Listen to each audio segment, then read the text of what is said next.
This is Cast of Wonders, the young adult fiction podcast featuring stories of the fantastic. Episode 290, welcome. I'm Susie Rodriguez, homeschooling mother, aspiring writer, and programming director for Baycon. Every year in January, Cast of Wonders highlights some of our favorite episodes from the previous year. It's a great chance for us to take a bit of a breather and let you, our listeners, catch up on any missed back episodes with new commentary from a different member of the crew. My staff pick from 2017 is A Wish and a Hope and a Dream by M. Darusha Wame, which originally aired as episode 265 on September 10th, 2017.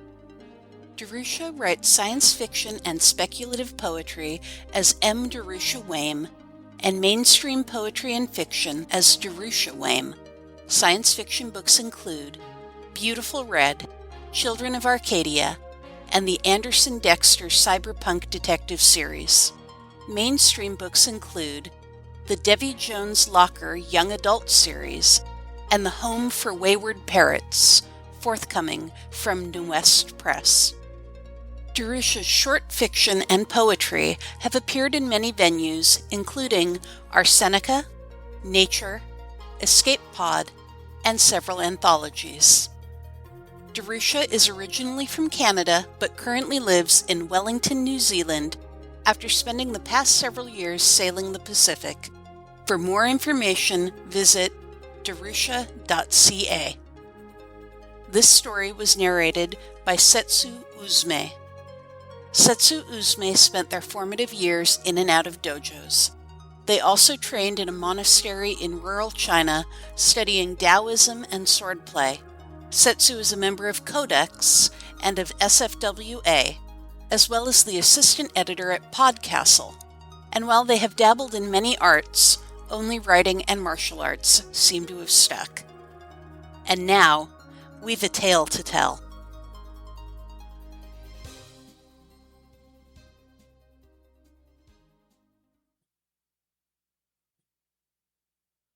A Wish and a Hope and a Dream by M. Darusha Wame. You have always been a princess. When you are 6 years old, your hat is a cardboard cone covered in glitter glue with a cellophane veil. Your dress began life as a pillowcase in the free box at the Goodwill. Your best friend Inez has a store-bought costume, her gown soft and sky blue like Princess Karima's. You aren't envious, though. You love your pillowcase dress and hat that makes you almost as tall as your mother.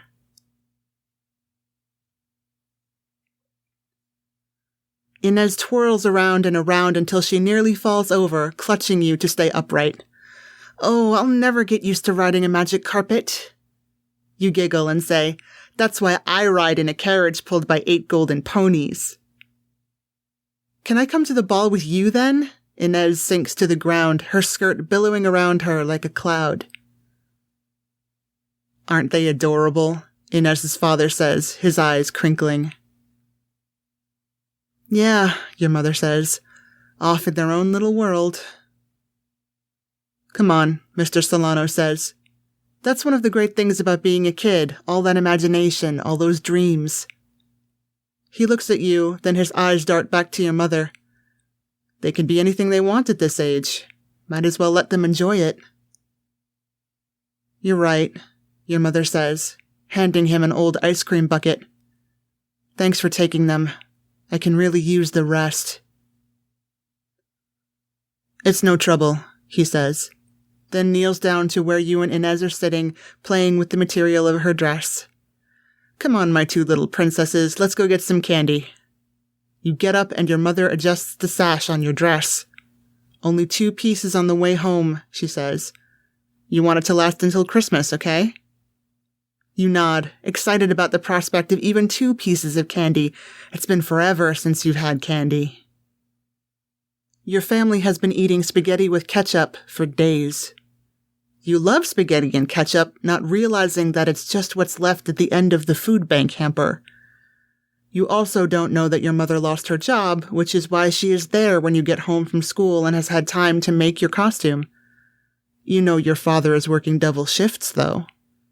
That's why he isn't there to see you in your pretty dress. Your mom goes to take a photo as you and Inez stand together, grinning at each other while she fumbles with her old phone. Come on, Inez says, grabbing your hand. We need to hurry if we're going to get to the ball on time.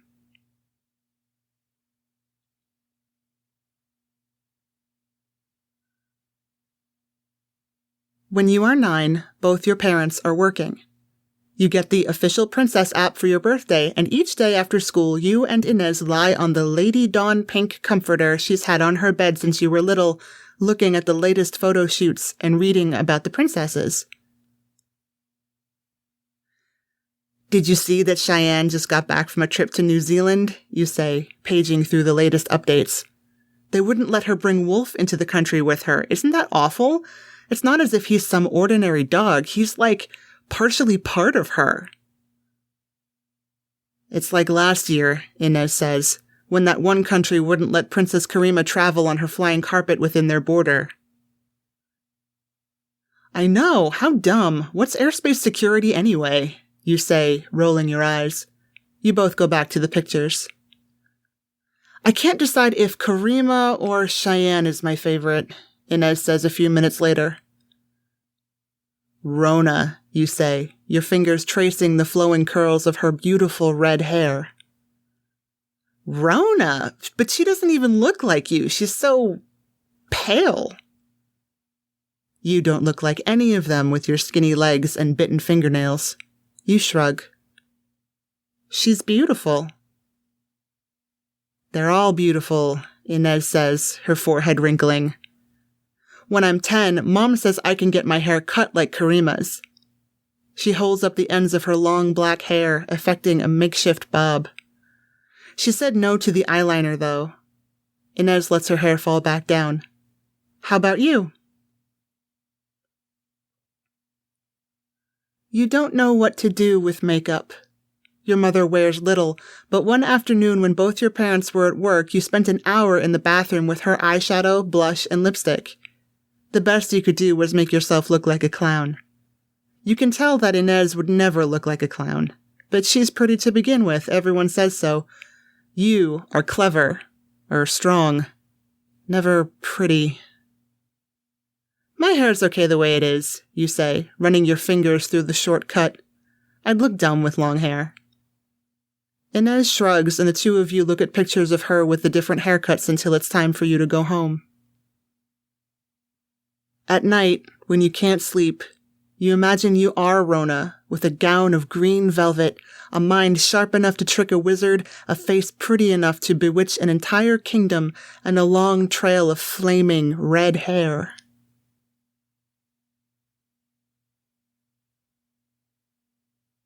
When you are 12, Inez gets weird. All she wants to talk about is romance. You think it's because of Princess Mei Ling's wedding last month. Don't you think Cheyenne's prince is better looking than Mei Ling's prince? Inez asks. You don't know what to say. You don't care about the princes. I mean, I know he's older, she says, not waiting for you to answer, but I think he looks distinguished. That silver hair at his temples makes him look, I don't know, classy, like one of those actors in a black and white movie. She flicks through the images on her phone. She bought the Princess app with her first babysitting money, and now you sit apart in her room, each looking at your own pictures on your own phones. Do you ever dream about your wedding? I think about it all the time. Mei Ling's was so beautiful, Inez says, not seeming to notice that you haven't said a word. I want gold leaf on my wedding cake, and a dress like hers, but with blue accents, not pink. And what did you think about her prince's uniform? Guys look great in uniforms. She stops talking and looks over at you. Want to watch the video again on the big screen? The Solanos have a big TV in their living room, and you often go over to watch movies. You nod, even though you think the wedding was kind of boring. But all the princesses were there, and Rona looked incredible in her formal gown. You watch it all again for the millionth time, impatiently sitting through the wedding part to get to the ball. When Mei Ling enters the main salon on a flying horse, you gasp with delight as if you'd never seen it before. When Rona dances with her prince, time stops. That night, you dream that instead of Rona's prince, it is you she dances with, your arm around her waist, her head on your shoulder. You twirl around the ballroom, your feet not quite touching the floor, her hair flying behind you both in a trail of auburn curls.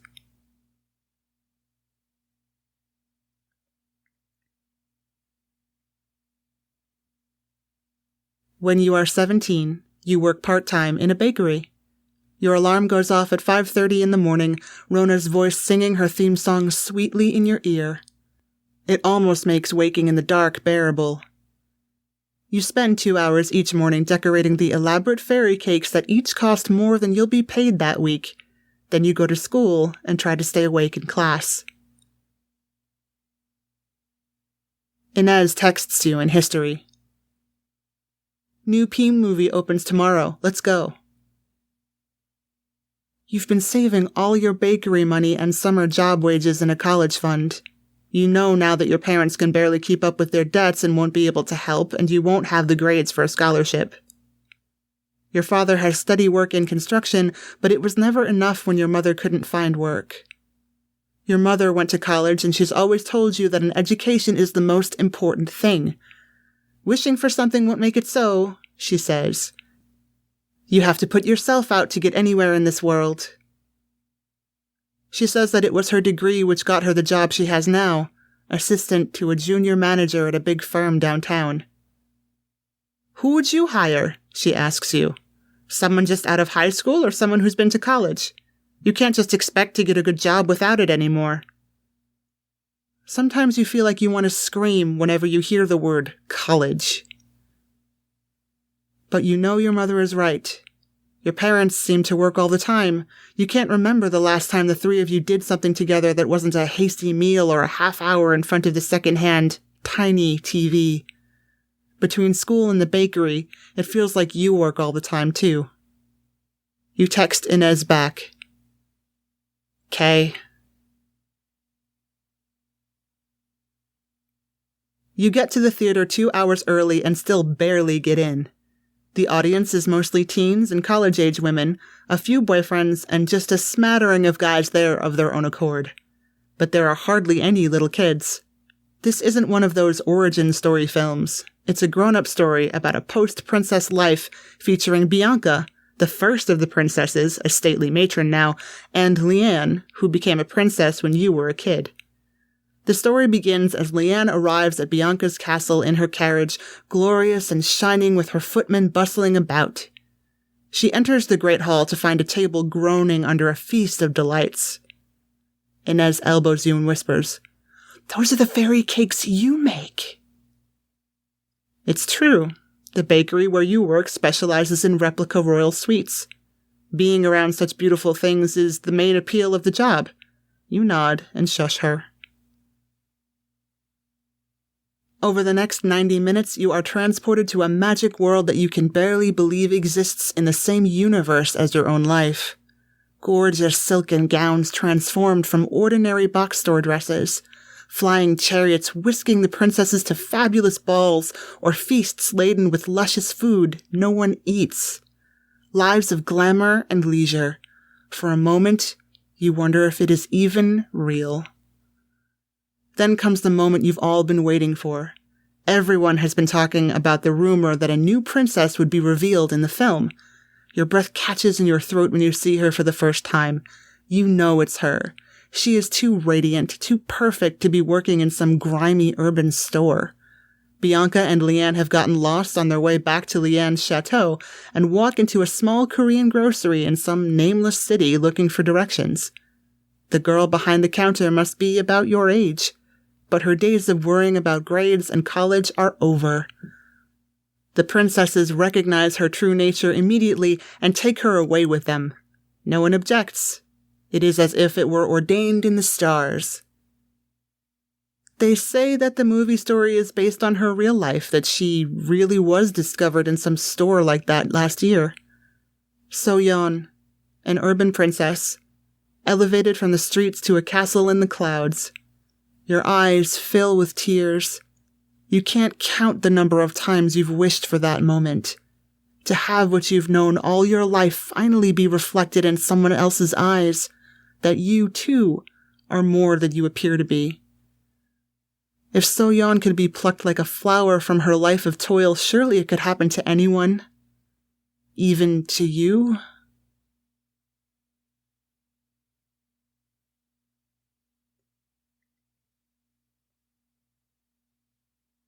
When you are 22, you pull a crumpled bill from your pocket. It's enough for a draft beer at the campus bar, and you've earned one. You are $30,000 in debt. You can't remember the last time you slept more than 5 hours in a night, but tomorrow you will walk on stage with hundreds of other people and walk off with a degree. The bartender slides the beer towards you and takes your money, her dark eyes lingering on you for a moment. You're not in the mood to talk, so you take your beer to a quiet table near the back. You sip and look around. There aren't as many people in the place as there would be on a Friday night, but at 3 p.m. on the day before graduation, it's crowded enough. You recognize the students' uniform of thrift store coats, broken book bags, and 5-year-old phones. You notice a guy from your post-structural economics class a couple of tables over. He gives you the eye contact and nod, then goes back to his animated conversation. He's wearing a pale yellow t-shirt with a faded image of Princess Bonita printed on it. You know he's wearing it ironically, but you had that exact shirt when you were a kid. You remember working with what's-his-name, Charlie, Carl, something like that, on a class project. You made this infographic that showed how many people out of 100 ever got out of the economic class where they were born. It was a good chart. You got an A-. Your phone buzzes and you flip it over. Inez. You haven't seen her since Christmas when you were both home and her engagement news overshadowed the holiday. She found her prince. Going home after grad, let's get together. She texts. I'll be back this weekend. Coffee? You text. Yeah, want to ask you about cakes. She texts. You wonder how she and Mikhail can afford a fairy cake for their wedding. They are both going to be paying off their student loans as long as you are, and neither has a job lined up after graduation. Your mother told you that they think they will have to live with Inez's parents after they get married. It's no coincidence, Carl or Charlie's slurred voice interrupts your thoughts from across the bar. We're living in a new feudalism ruled by unrealistic hopes to join an unattainable elite. Statistically, the rags to riches dream isn't real, but we think if we just work hard enough, it'll happen for us. We all think we're kings in peasants' clothes, but we're just children playing make-believe. It's time we decided to live in the real world. Other voices rise to join his in belligerent agreement, and you recognize arguments you've heard yourself make on other afternoons like this one. Maybe Inez has it right. Buy an expensive cake. Have a fairy tale wedding day. What's another few $1,000s? At least then you'd have something to remember. One moment when you were someone's princess. But it's so hard to let the dream go. You don't feel like a peasant, you never have. But you know if you keep pretending that one day you'll meet your fairy godmother, she'll wave her wand and suddenly everything will all be fine. That you'll spend your life being a servant to a fantasy. You finish your beer, thinking of those days when all it took for a magical transformation was a rolled-up piece of cardboard and a pillowcase dress. You flick your finger over your phone, Rona's beautiful face filling the screen. Those blue eyes. That red hair. Can't you live in your imagination with her just a little longer? After all, you've always been a princess, haven't you?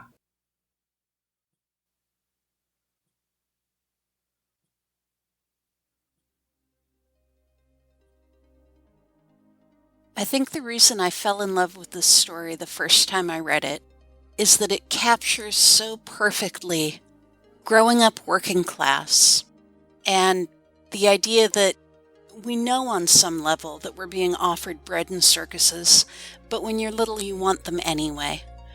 You know that you're never going to be a princess, and it's still worth it to spend all of your emotional capital and all of your wishes and hopes and dreams on an idea that's so perfectly beautiful that it's worth loving even if you know it's never going to be yours. I think Jerusha did an amazing job of picking out a piece of every little girl's childhood and holding it up for us and not mocking it, looking at it realistically, but also looking at it with love. Join us next week when Danny Daly presents her favorite. Cast of Wonders relies on your donations to pay our staff and authors and to bring you the best in young adult audio fiction week after week. If you've enjoyed this story, please consider making a donation using the PayPal buttons on our site. Every one-time, or better yet, recurring monthly subscription helps. Now you can even become a patron on our brand new Patreon. Any help provided earns you our heartfelt thanks. You can share your appreciation for this story by leaving us a review on iTunes, sharing the episode with your family and friends, or discussing it on the EA Forum, forum.escapeartists.net. We're at Cast of Wonders on Twitter. Come say hello. Cast of Wonders is a production of Escape Artists Incorporated and is brought to you by the creative team of editor and host Marguerite Kenner, assistant editors Danny Daly and Catherine Inskip, associate editors Alexis Goebel, Alicia Caparasso, Amy Brennan, Andrew Ho, Chris Tang, Emma Smales, Carissa Sluice, Ray O, Sean Proctor, Tanya Bispalko, Trace Fontil, Will Haight Minor, and myself. Our audio producer is Jeremy Carter. Our episodes are released under the Creative Commons Attribution, Non-Commercial, No Derivatives 4.0 International License. You can share the episode, but you can't change it or sell it. Theme music is Appeal to Heavens by Alexei Nov, available from Promo DJ or his Facebook page.